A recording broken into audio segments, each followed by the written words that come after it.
Moin Moin und herzlich willkommen zum neuen Tutorial. Heute bearbeiten wir ein Bild, was ein anderes Format haben soll und im Hintergrund links und rechts nichts mehr da ist, also einfach leer. Das wollen wir gerne erweitern mit der inhaltsbasierten Füllung und wir probieren es einfach mal aus und ich zeige euch, wie das geht.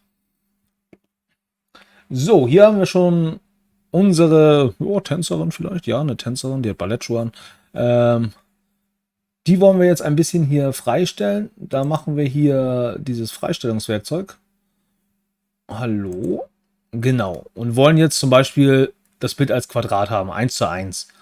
Wir könnten es zwar so hinschieben, dass noch alles drauf ist bei ihr, aber ich finde, dass oben und unten wäre das zu knapp. Da hört gleich die Hand auf, da hört gleich der Fuß auf.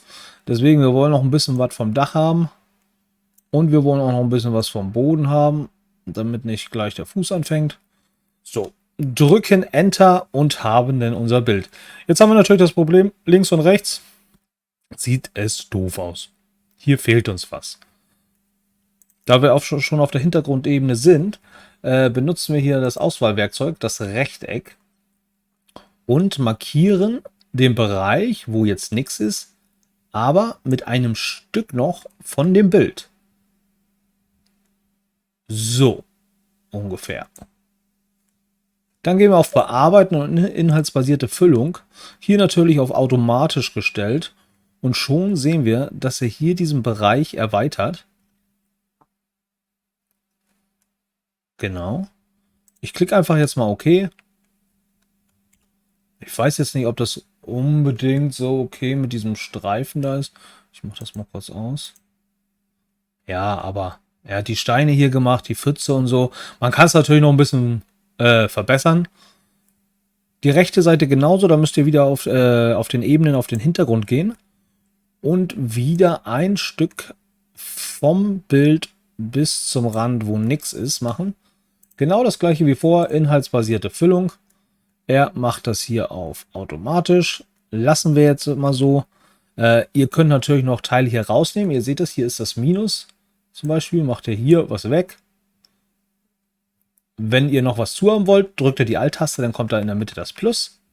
Und dann könnt ihr noch Elemente oder was er noch dazu nehmen soll, damit er das weiterführen kann.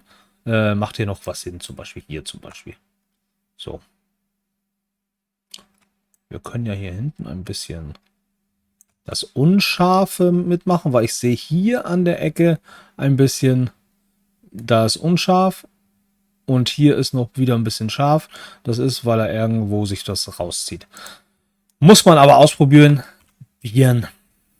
Aber hier oben, das Dach hat er schön weitergemacht. Die Balken, die Steine sowieso.